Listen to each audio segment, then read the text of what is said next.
Hello అండి. ఈరోజు నేనేం చేశానో తెలుసా? మటన్ గోంగూర చిట్టి ముత్యాల బిర్యానీ అండి. సూపర్ టేస్టీగా కుదిరింది. చూసారా ఎంత కలర్ఫుల్గా, ఎంత ఎమ్మిగా ఉంది కదా! టేస్ట్ అయితే మామూలుగా లేదండి. ఇక్కడ చూసేయండి, మటన్ అయితే నీట్గా క్లీన్ చేసి పెట్టేశాను. ఇవైతే చిట్టి ముత్యాల రైస్ అండి. ఇంటి దగ్గర నుంచి తెప్పించేసాను అనమాట. ఇక్కడ ఉన్నాయో లేదో తెలియదు నాకు, కువైట్లో దొరుకుతాయి అంటే కామెంట్ చేయండి ఓకేనా. ముందుగా కుక్కర్ పెట్టేసి అందులో ఆయిల్, నెయ్యి వేసేసి హోల్ గరం మసాలా, ఆనియన్ వేసేసి ఫ్రై చేసుకోవాలి.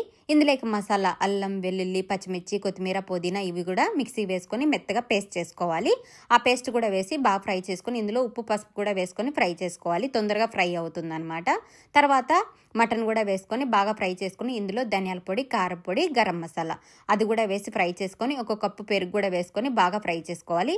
సరిపడా వాటర్ వేసుకొని కుక్కర్లో ఉడికించుకోవాలి అంతే. తర్వాత అయితే చెరువు పెట్టేసి నెయ్యి వేసేసి ఎండుమిర్చి, పచ్చిమిర్చి, పుదీనా, కరివేపాకు, ఆనియన్ ఇవి కూడా వేసేసి బాగా ఫ్రై చేసుకొని ఇందులో మనం కడిగి పెట్టిన రైస్ను కూడా వేసి బాగా దోరలుగా ఫ్రై చేసుకోవాలండి. రైస్ అయితే దోరలుగా ఫ్రై చేసుకోవాలి.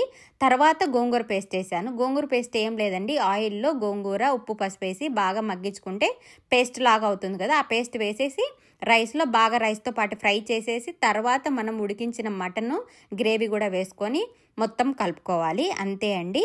మటను రైస్లో అంతా కలిసేలాగా కలుపుకోవాలండి. ఇందులో ఈ స్టేజ్లోనే మనము ఉప్పు వేసుకోవాలన్నమాట. నేను ఎసరు అయితే ఒక గ్లాస్ బియ్యానికి 1.5 గ్లాస్ వాటర్ వేస్తానండి. ఇక్కడ నేనైతే అందాజుగా అయితే వేసేసాను. తర్వాత అయితే మొత్తం అంతా మిక్స్ చేసుకొని ఈ స్టేజ్లో వచ్చినప్పుడు మనం దమ్లో పెట్టేయాలండి అంతే.